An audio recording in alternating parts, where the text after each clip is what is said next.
ले लेते हैं। राजेंद्र परमार हैं और गुजरात से इन्होंने सवाल पूछा है और इन्होंने पारादीप फॉस्फेट खरीदा हुआ है 68 रुपए के भाव पे और फिलहाल जो है वो अच्छे खासे फायदे में है। मतलब आप देखिए कि जिन लेवल से इन्होंने कहीं ना कहीं पेशेंस के साथ स्टॉक को सस्टेन किया हुआ है, वहां से उनको शानदार जो है फायदा मिलता हुआ। तो थोड़ा बहुत मुनाफा बांध लिया जाए। गौरव, ये सलाह होगी या आपको लगता है कि अभी और समय दिया जा सकता है? आई थिंक अभी थोड़ा सा वेट कर लेना चाहिए बिकॉज स्टॉक अपने सपोर्ट जोन के पास ही है। यहाँ से मुझे फर्दर गिरावट के गुंजाइश नहीं लगती है। 160-58 की रेंज में अच्छे खासे सपोर्ट्स हैं इस स्टॉक पे। तो I think he should hold on to his position. Stock के अंदर एक रिट्रेसमेंट भी आ चुकी है ऑफ लेट, तो अभी होल्ड की सलाह रहेगी। चलिए, तो ये है राय आपको पारादीप फॉस्फेट पर मिलती हुई।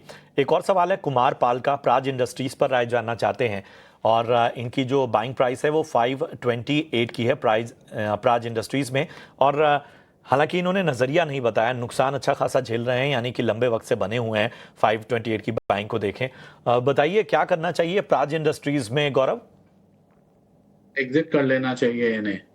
स्टॉक एक लंबे समय से क्लियर अंडर परफॉर्म करता हुआ आ रहा है। 850 से गिरता गिरता अभी 325 की रेंज में आ गया है। स्टिल कोई सपोर्ट्स नजर नहीं आ रहे हैं। अब यहाँ से जो लेवल्स दिखाई देते हैं वो 300 रुपए पे सपोर्ट्स हैं। आई डोंट थिंक कोई मीनिंगफुल अप्रोच रहेगी कि हम और 10% इसके अंदर डाउन साइड देखें। इट इज बेटर ये अपनी पोजिशन यहाँ से एग्जिट करें। चलिए, तो ये है राय आपके स्टॉक यानी प्राज इंडस्ट्रीज पर आपको मिलती हुई। एग्जिट कर लीजिए, ज्यादा बेहतर होगा। शुक्रिया करेंगे गौरव आपका इस चर्चा का शिकार। और गौरव से एक बार जरा राय लेते हैं।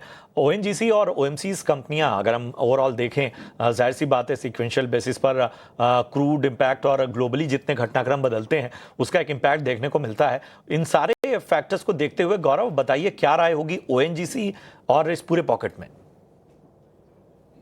या प्रशांत, अगर हम स्पेसिफिकली अभी मैं पहले ओएनजीसी के बारे में बात करते हैं। बाय नेचर ओएनजीसी एक स्लो मूविंग स्टॉक है और अभी पिछले 2-3 महीने से हम देखें तो एक रेंज बाउंड सा लैकलस्टर मूव ये स्टॉक में पोस्ट किया है। कोई खासा रेंज भी नहीं था। Somewhat around 220 on the lower side and 260 on the higher side. ये रेंज लगभग इसका कंटिन्यू किया है all throughout this year और अभी भी इसी रेंज के अंदर है। ब्रेकआउट 260 के ऊपर का निकलता है तब एक फर्दर ट्रेजेक्टरी की तरफ आगे जाएगा 275-80 की रेंज के लिए। अंटिल देन दोबारा यही साइडवेज मूव मैं एक्सपेक्ट कर रहा हूँ।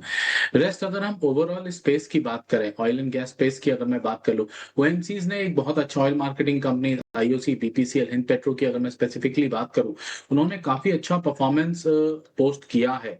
पिछले 1-2 महीने के अंदर हिंदुस्तान पेट्रोलियम एचपीसीएल में 200 से लगभग 400 के करीब का एक मूव सीधा सीधा पोस्ट किया। बीपीसीएल की अगर मैं बात करूं तो बीपीसीएल में भी सिमिलर लाइंस में मूव आया है। पिछले इसी साल में ही 200 से अगेन 365 का मूव आया एंड सिमिलरली आईओसी।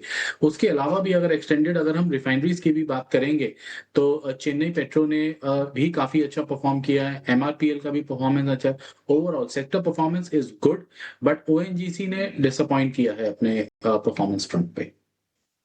चलिए, तो ये है राय आपको